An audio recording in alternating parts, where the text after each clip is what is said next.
سزا اللہ کے قرآن میں اللہ تبارک و تعالیٰ نے بیان فرمائی ان لوگوں کے لیے جو ویسے کسی کا حق کھانا، کسی کا بھی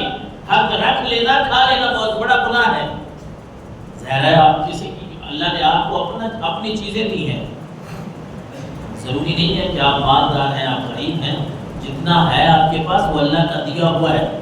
اور اگر کوئی آپ کسی کا حق ہے آپ کے اوپر وہ آپ رکھیں گے کھائیں گے تو یہ ظلم ہوگا، اس کا گناہ ہوگا۔ لیکن ہم چونکہ یتیموں کے بارے میں پڑھ رہے ہیں، یہاں اللہ تبارک و تعالیٰ نے قرآن مجید کی سورۃ النساء 4 سے بارے میں فرمایا ان الذین یأکلون اموال الیتامی ظلما انما یأکلون فی بطونہم نارا۔ اللہ کا قرآن فرما رہا ہے کہ جو یتیموں کا مال کھا جاتے ہیں نا، ظلم کے طور پہ کھا جاتے ہیں، وہ سمجھتے ہیں کہ شاید ان کا والد فوت ہو گیا ہے تو مجھے پوچھے گا کون، انہیں کیا پتہ ہے کیا چھوڑ کے گیا ہے۔ اللہ نے فرمایا جو یتیموں کا مال یوں کھاتے ہیں وہ سمجھتے ہیں کہ ہم اپنا بینک بیلنس بنائیں گے، اپنی کوٹھیاں بنگلے بنائیں گے۔ اللہ کا قرآن فرما رہا ہے کہ یہ اپنے پیٹ میں جہنم کی آگ بھر رہے ہیں، یہ اپنے پیٹ میں آگ بھر رہے ہیں۔ یہ نہ سمجھے کہ ہم کوئی بہت بڑا، ہم نے کوئی مارکا جیت لیا ہے، ہم نے کوئی بڑی جنگ جیت لی ہے کہ یتیموں کا مال کھا رہے ہیں۔ یہ تو پتہ چلے گا اس وقت جب انسان اس دنیا کو چھوڑ کے آگے جائے گا۔ حضور صلی اللہ علیہ وسلم نے فرمایا نا قیامت کے دن ایک قوم اپنی قبروں سے اس طرح اٹھائی جائے گی، ایک قوم لوگ قبروں سے اس طرح اٹھائے جائیں گے کہ ان کے منہوں سے آگ نکل رہی ہوگی، منہ سے آگ نکل رہی ہوگی۔ عرض کی گئی اللہ کے نبی وہ کون لوگ ہوں گے کہ جن کے منہوں سے آگ نکل رہی ہوگی؟ حضور صلی اللہ علیہ وسلم نے جب صحابہ نے پوچھا یہی آیت تلاوت کر کے سنائی کہ جو یتیموں کا مال کھاتے ہوں گے قبروں سے نکلیں گے، ان کی نشانی یہ ہوگی کہ ان کے منہ سے آگ نکل رہی ہوگی۔ اللہ اکبر، استغفر اللہ من کل ذنب واتوب الیہ۔ حضور صلی اللہ علیہ وسلم نے فرمایا معراج کی رات میں ایک ایسی قوم پہ گزرا جن کے ہونٹ اونٹوں کے ہونٹ، بڑے بڑے ہونٹ ہیں، جس طرح اونٹ کے ہونٹ ہوتے ہیں، جبڑے ہیں، اس طرح بڑے بڑے ان کے ہونٹ ہیں، اور ان کے اوپر ایسے لوگ مقرر ہیں جو ان کے منہ کو پکڑتے ہیں، کھولتے ہیں اور آگ کے پتھر ان کے منہ میں ڈال دیتے ہیں، اور وہ آگ کے پتھر ایسے ڈالتے ہیں کہ وہ ان کے پیچھے سے نکل جاتے ہیں۔ جبریل امین نے عرض کیا کہ اللہ کے نبی یہ وہی لوگ ہیں آپ کی امت کے جو یتیموں کا مال کھاتے تھے، ہڑپ کر جاتے تھے، آج اللہ کی طرف سے ان کو یہ سزا مل رہی ہے۔ یتیموں کا مال کھانا انسان کو کبھی بھی دنیا میں بھی عزت نہیں بخشتا اور آخرت میں بھی انسان کو ذلیل و رسوا کر دیتا۔ سرکار دو عالم صلی اللہ علیہ وسلم نے فرمایا، مسند احمد شریف کی حدیث ہے، آپ نے فرمایا جس نے بھی یتیم کے سر پہ ہاتھ رکھا، جس نے بھی یتیم کے سر پہ دست شفقت رکھا، ہاتھ رکھا، ہر بال کے بدلے میں اللہ تعالیٰ اس کو نیکی عطا فرماتا ہے۔ اچھا آپ سمجھیں کہ ہر بندہ جس طرح عرض کر رہے تھے پیسے والا نہیں ہے، یتیم کی کفالت نہیں کر سکتا،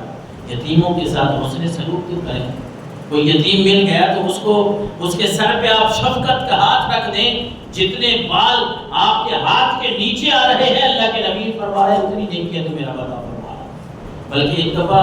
ایک آدمی نے آ کے شکایت کی حضور صلی اللہ علیہ وسلم کے پاس، مشکوٰۃ المصابیح کی حدیث ہے 5001 نمبر پہ، حضرت ہریرہ فرماتے ہیں ان رجلا شکا الی النبی قسوۃ قلبہ، ایک بندے نے آ کے دل کی سختی کی شکایت کی، کیونکہ دل بندے کا جب سخت ہو جائے پھر بندے کو کخ بھی سمجھ نہیں آتا، وہ سمجھتا ہے کہ میں اس دنیا میں آیا ہوں، جو کچھ میں کر رہا ہوں وہی ٹھیک ہے۔ دل کی نرمی ہو نا، دل کی نرمی، پھر بندہ نیکیوں کی طرف رغبت کرتا ہے۔ دل نرم ہو تو پھر انسان کو رحم و کرم آتا ہے، یار یہ چھوٹا ہے، یہ بڑا ہے، یہ یتیم ہے، یہ امیر ہے، یہ غریب ہے، بندہ ان میں فرق کرتا ہے۔ دل سخت ہو تو وہ سمجھتا ہے بس میں ہی اس دنیا میں سارا کچھ تو میرے پاس ہے، اور دل کی سختی انسان کو بہت ساری نیکیوں سے دور کر دیتی ہے۔ بلکہ اللہ تبارک و تعالیٰ کے نبی صلی اللہ علیہ وسلم نے فرمایا، حدیث مبارکہ کا مفہوم ہے کہ بندے کا جب دل سخت ہو جاتا ہے بندہ اللہ کے ذکر سے ہی دور ہو جاتا ہے۔ کسی آدمی نے آ کے یہ شکوہ اور شکایت کی ہے اللہ کے نبی دل سخت ہو گیا، کوئی علاج؟ دل کی سختی کا علاج یہ تو نہیں ہے کہ آپ نہا لیں یا فلاں کام کر لیں دل کی سختی دور ہو جائے گی۔ اللہ کے نبی نے ایک تو اللہ کے ذکر سے، اللہ کا ذکر کرنے سے یہ دل کی سختی دور ہوتی ہے، اور یہاں اللہ کے نبی سے جب کسی آدمی نے یہ شکایت کی کہ اللہ کے نبی دل سخت ہو گیا ہے. آپ نے فرمایا امسح راس الیتیم وطعم المسکین، یتیم کے سر پہ ہاتھ پھیرا کر مسکینوں کو کھانا کھلایا کر، رب تیرے دل کو نرم رب تیرے دل کو نرم فرما دے گا. یتیم کے سر پہ صرف ہاتھ پھیرنے سے انسان کا دل نرم ہو جاتا ہے. حضور سرور کونین صلی اللہ علیہ وسلم نے فرمایا، اور اللہ کے نبی صلی اللہ علیہ وسلم نے فرمایا ان النبی صلی اللہ علیہ وسلم قال من قعد یتیما بین المسلمین الی طعامه و شرابه ادخله الجنہ البتہ ان یعمل ذنبا لا یغفر له. ترمذی شریف کے حدیث مبارک حضور نے فرمایا کوئی بھی بندہ مومن جو مسلمانوں میں جو یتیم کی پرورش کرتا ہے، جو یتیم کو اپنے پاس رکھ لیتا ہے، اس کی کفالت کر رہا ہے، اس کو کھانا پینا دے رہا ہے، حضور صلی اللہ علیہ وسلم نے فرمایا ایسے بندے کو اللہ جنت میں داخلہ نصیب فرمائے.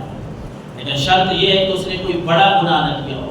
کوئی ایسا گناہ جو اللہ اس کی توبہ قبول نہ کرے، اللہ اس عمل کے بدلے میں اس کو جہنم میں لے جانا چاہے. جس طرح شرک ہو گیا،